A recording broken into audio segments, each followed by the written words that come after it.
देखिए, एक सवाल आया है कि भाई हमारे पास 1 लाख रुपये तक आने वाला है और उसे मैं म्यूचुअल फंड में लमसम करना चाहता हूँ। देखिए, म्यूचुअल फंड में दो तरीके के ऑप्शन आपको मिलते हैं आमतौर पे इन्वेस्टमेंट करने के। पहला तो एसआईपी हो जाता है और दूसरा लमसम हो जाता है।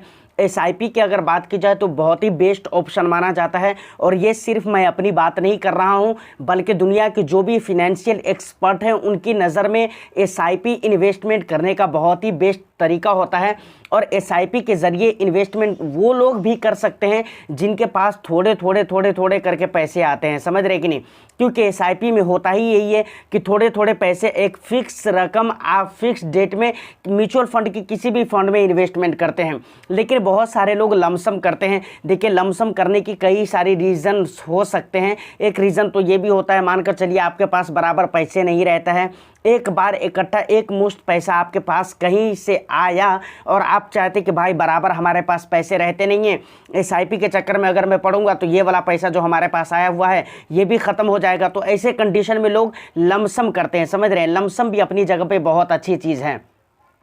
अब भाई ने पूछा है कि भाई मेरे पास 1 लाख रुपये आने वाला है और उसे मैं लमसम करना चाहता हूँ, किस तरह के फ़ंड में करूँ, किस फंड में करूँ। देखिए, यहाँ पर जो कुछ भी मैं बताऊँगा वो अपने हिसाब से मैं बताऊँगा। मुझे नहीं पता कि आपका हिसाब का किताब क्या है, आप कितना रिस्क ले सकते हो, आप कितने टाइम के लिए निवेश कर सकते हैं। इसलिए मैं अपने हिसाब किताब से मैं बताऊंगा और जो भी मैं बातें करूंगा अपने हिसाब किताब से करूंगा। तो यहाँ से सिर्फ आप एक आइडिया ज़रूर लीजिएगा। एग्जैक्टली आपको वही चीज़ नहीं करना है जो चीज़ मैं इस वीडियो में आपको बताने वाला हूँ, क्योंकि मैं पहले ही बोल चुका हूँ मैं थोड़ा एग्रेसिव इन्वेस्टर्स हूँ, मुझे रिस्क लेना थोड़ा ज़्यादा पसंद है, इसलिए मैं अपने हिसाब से बात करूँगा। देखिए, 1 लाख रुपये का लमसम अगर करना है तो सबसे पहले अगर मैं अपने हिसाब से देखूं तो उसमें से 50 से 60 हज़ार रुपये मैं प्योर इक्विटी में निवेश करूंगा। प्योर इक्विटी का यहाँ पर मेरा मतलब ये है कि large cap, mid cap and small cap में निवेश करूंगा। उसके बाद मैं दूसरे तरह का फंड का सिलेक्शन करूंगा। यहाँ पर एक बात आपको और भी समझ में आ गई, वो ये कि लमसम अगर 1 लाख रुपये का करना है, 50 हज़ार का करना है या ऊपर 1 लाख से ऊपर का करना है, तो यहाँ पर मेरे कहने का मतलब ये है कि एक ही फंड में आपको टोटल कैपिटल अपने लमसम नहीं कर देना है। मतलब 1 लाख रुपये या 1.5 लाख रुपये जो भी आप अमाउंट लमसम करना चाहते हैं, एक ही फंड में नहीं निवेश करना है, समझ रहे कि नहीं। 2-3 फंड 4 फंड आपको सेलेक्ट करना है, तब जाकर उसमें निवेश करना है। दूसरी बात आपको एक चीज़ और भी ध्यान में रखना चाहिए, वो ये रखना चाहिए कि आप 2-3 फंड मैंने कहा है कि आपको लेना है, वो एक ही फंड हाउस का अलग अलग कैटेगरी का फंड नहीं होना चाहिए। जैसे मान लीजिए कि एसबीआई आपने ले लिया, एसबीआई का स्मॉल कैप ले लिया, उसके बाद एसबीआई का मैग्ना मिड कैप ले लिया, लार्ज कैप में एसबीआई ब्लू चिप फंड ले लिया, तो ऐसा नहीं करना है। मतलब मेरे कहने का ये है कि एक ही फंड हाउस से हर कैटेगरी का फंड नहीं लेना है, समझ रहे कि नहीं। यहाँ पर मैं ये कहना चाह रहा हूँ कि आपको एसबीआई का स्मॉल कैप लेना है तो एसबीआई मिड कैप किसी और फंड हाउस से लेना है, लार्ज कैप किसी और फंड हाउस से लेना है। मतलब अलग अलग फंड हाउस से अलग अलग कैटेगरी के फंड में आपको लमसम करना चाहिए। एक बात और भी ध्यान रखने वाली है, मार्केट के एक ही लेवल पर आपको सारा पैसा इन्वेस्टमेंट नहीं करना है।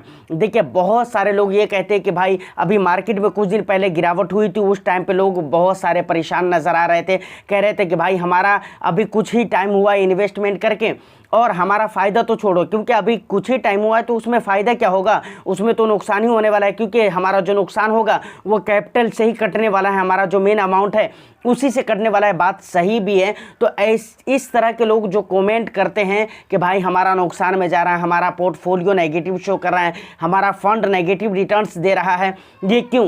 क्योंकि आपने टाइम को नहीं देखा है, आपने गलत टाइम पे एक ही फंड में अपने टोटल अमाउंट को आपने लगा दिया है, जो कि आपको नहीं करना चाहिए था, समझ रहे कि नहीं। मेरे कहने का मतलब ये है कि आपको टाइम देखना चाहिए, अलग अलग टाइम पीरियड में आपको निवेश करना चाहिए। जैसे आप एसआईपी निवेश करते हैं, एसआईपी में बहुत ज़्यादा नुकसान क्यों नहीं होता है? वजह यह है कि वो एसआईपी जो होती है ना, मार्केट के हर लेवल पे होती है। जब मार्केट हाई पे होती है तभी भी एसआईपी होती है, जब लो पर होती है तभी भी एसआईपी होती है, और जब मीडियम लेवल पर होती है तब भी एसआईपी होती है। और यही रीज़न है कि एसआईपी करने वालों को उतना ज़्यादा फ़र्क नहीं पड़ता है जितना ज़्यादा फ़र्क मार्केट की गिरावट में लमसम करने वाले को पड़ता है। लेकिन वहीं पर रिटर्न्स की अगर बात किया जाए तो रिटर्न्स SIP वालों को ही ज़्यादा अच्छा मिलते हैं, उसके भी रीज़न अपने अपने हैं, समझ रहे कि नहीं। तो आपको ये चीज़ हमेशा याद रखना है। अच्छा, एक चीज़ मैं और भी यहाँ पर कहना चाहूँगा आपको। देखिए, मल्टी कैप फंड को बहुत ज़्यादा लोग इग्नोर कर देते हैं, नज़रअंदाज कर देते हैं, जबकि आपको मल्टी कैप फंड में निवेश करने का फ़ायदा पता है। देखिए, मल्टी कैप एक ऐसा फंड होता है ना, जहाँ पर आप एक फंड में निवेश करके तीनों तरह के मार्केट कैप वाले फंड में निवेश कर देते हैं। मेरे कहने का मतलब ये है कि अगर एक मल्टी कैप में अगर आप निवेश करते हैं तो आपको पता होना चाहिए कि सेबी के रेगुलेशन के हिसाब से आपको 25% आपका इन्वेस्टमेंट हो जाता है लार्ज कैप में, 25% मिड कैप में और 25% स्मॉल कैप में। और लोग इसको इग्नोर कर देते हैं और 25% जो बच जाता है वो फंड मैनेजर के मूड माइंड के ऊपर डिपेंड रहता है कि वो मार्केट के मूड माइंड के ऊपर देखते हुए और मार्केट के मूड माइंड को देखते हुए निवेश करेगा, समझ रहे कि नहीं। तो ये सारी बातें हैं, लेकिन लोग इसको इग्नोर कर देते हैं। उनको ऐसा लगता है ना कि म्यूचुअल फंड में निवेश करने का मतलब सिर्फ 3 ही तरह के कैटेगरी और 3 ही कैटेगरी के फंड होते हैं, मतलब लार्ज कैप, स्मॉल कैप और मिड कैप, जो कि बहुत बड़ी गलत फहमी है। ऐसा तो आपको करना ही नहीं चाहिए। तो टोटली मैंने कितनी बातें आपको कही हैं? मैंने ये कहा है कि आपको सबसे पहले अपने रिस्क प्रोफाइल वगैरह को देखिए। मैंने अपने हिसाब से बताया है कि मैं 60 से 70 हज़ार रुपये तक, 50 से 60 हज़ार रुपये तक मैं प्योर इक्विटी में निवेश करूंगा, लेकिन ये ज़रूरी नहीं है कि एग्जैक्टली आप इसी तरीके से करें और आपका भी रिस्क प्रोफाइल ऐसा ही हो जैसा कि मेरा है। तो ये चीज़ ज़रूरी नहीं है, समझ रहे कि नहीं। तो आप अपने हिसाब से फंड का सिलेक्शन करें।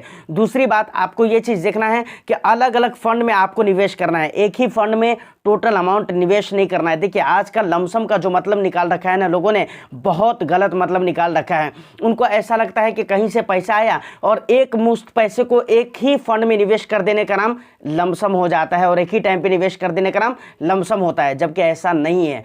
आपको लमसम करते वक्त ध्यान रखना चाहिए, अलग अलग फंड में निवेश करना चाहिए। दूसरी बात, वो अलग अलग फंड जो होना चाहिए ना, अलग अलग कैटेगरी, मेरे कहने का मतलब है वो अलग अलग फंड हाउस का फंड होना चाहिए, अलग अलग कैटेगरी का, समझ रहे कि नहीं। प्लस मार्केट के एक ही लेवल पर नहीं निवेश करना चाहिए, अलग अलग लेवल पर आपको निवेश करना चाहिए, इससे बहुत ही ज़्यादा फायदा होता है। दूसरी बात, मल्टी कैप फंड को भी आपको अपने पोर्टफोलियो में शामिल करना चाहिए, क्योंकि मल्टी कैप फंड आपकी पोर्टफोलियो को बहुत ज़्यादा डाइवर्सिफिकेशन करता है, डाइवर्सिफिकेशन प्रदान करता है, जिसकी वजह से मल्टी कैप फंड को आपको छोड़ना नहीं चाहिए, समझ रहे कि नहीं। अगर इन सारी बातों को याद रखते हुए अगर आप लमसम करें तो आपको कभी भी गिरावट में टेंशन लेने की ज़रूरत नहीं पड़ेगी। देखिए, आज के डेट में हिंदुस्तान में अगर मैं इन्वेस्टर्स की बात करूं तो कमी नहीं है, बहुत सारे इन्वेस्टर्स हैं, लेकिन जब आप उनसे मिलेंगे, जब आपकी मुलाकात होगी, जब आप उनकी पोर्टफोलियो के बारे में, इन्वेस्टमेंट के बारे में बात करेंगे ना, तो आपको बताएंगे कि मेरा इन्वेस्टमेंट नुकसान में जा रहा है। कम से कम अगर नुकसान में, नेगेटिव में नहीं जा रहा है ना, तो कम से कम इतना ज़रूर बताएगा कि जो सोच कर मैं म्यूचुअल फंड में इन्वेस्टमेंट करना शुरू किया था वो बेनिफिट मुझे नहीं देखने को मिल रहा है। रीज़न क्या है? रीज़न यही है, कुछ ज़रूरी बातें जिसको लोग याद नहीं रखते हैं, इग्नोर कर देते हैं। बहुत छोटी सी बातें होती हैं, लेकिन याद रखिए आने वाला एक लंबे समय में बहुत बड़ा बेनिफिशियल आपके लिए साबित होती है वो छोटी सी बात। तो फिलहाल आज की इस वीडियो में इतना ही। उम्मीद करता हूं कि वीडियो आपको अच्छी लगी हो। वीडियो अगर अच्छी लगी तो वीडियो को एक लाइक करके शेयर ज़रूर कर दें हर उन लोगों के पास जो लोग इस तरीके की वीडियो देखना पसंद करते हैं। और चैनल पे फर्स्ट टाइम विजिट कर रहे हैं तो चैनल को ज़रूर सब्सक्राइब कर लीजिए। मैं इसी तरह के कंटेंट लेकर आता रहता हूं। फिर मैं मिलता हूं किसी नेक्स्ट वीडियो में। जब तक के लिए all the best. Thank you for watching.